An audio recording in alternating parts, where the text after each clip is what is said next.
भगवान विष्णु ने देवताओं की पुकार सुनी। उन्होंने एक अनूठा निर्णय लिया।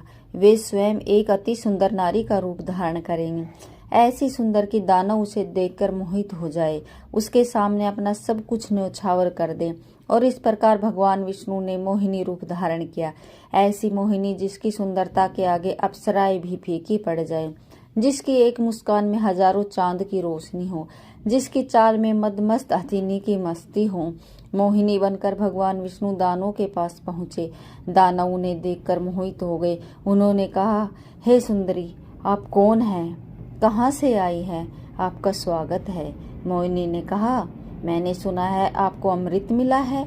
मैं आपको बधाई देने आई हूँ, लेकिन एक बात है, अमृत का वितरण न्याय से होना चाहिए। देवता और दानव दोनों का समान अधिकार है। दानव मोहिनी के सौंदर्य में इतने खो गए कि उन्होंने हामी भर दी। उन्होंने कहा, जैसी आपकी इच्छा, आप ही अमृत का बंटवारा कर दीजिए। मोहिनी ने चतुराई से पहले देवताओं को अमृत पिलाया। फिर दानवों की बारी आने से पहले ही अमृत समाप्त हो गया। केवल एक दानव राहु ने छल से देवताओं की पंक्ति में बैठकर अमृत पी लिया था। सूर्य और चंद्रमा ने उसे पहचान लिया। तब भगवान विष्णु के सुदर्शन चक्र ने राहु का सिर धड़ से अलग कर दिया। इस प्रकार देवता अमृत पान कर अमर हो गए और दानव छले गए। यह था भगवान विष्णु का पहला छल, लेकिन यह छल नहीं था, यह था न्याय, यह था धर्म की रक्षा। इस घटना के बाद दानवों के मन में प्रतिशोध की आग भड़क गई। विशेषकर हिरण्यकशिपु के मन में उसका भाई हिरण्याक्ष वराह अवतार के हाथों मारा गया था और अब अमृत भी उससे छिन गया था। हिरण्यकशिपु एक महापराक्रमी दानव था। वह अपने भाई से बेहद प्रेम करता था।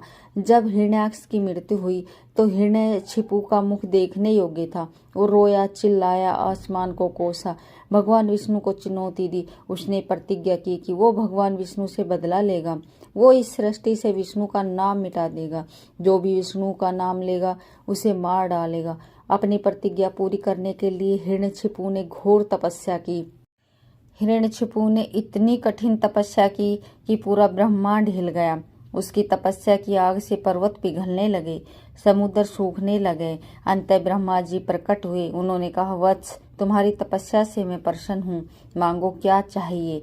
हिरण्यकशिपु ने कहा, हे प्रजापति, मुझे वरदान दीजिएगा कि मैं अमर हो जाऊं, मेरी मृत्यु न हो। ब्रह्मा जी ने कहा, पुत्र, अमरता का वरदान मैं नहीं दे सकता। जो जन्मा है उसकी मृत्यु निश्चित है, कुछ और मांगो।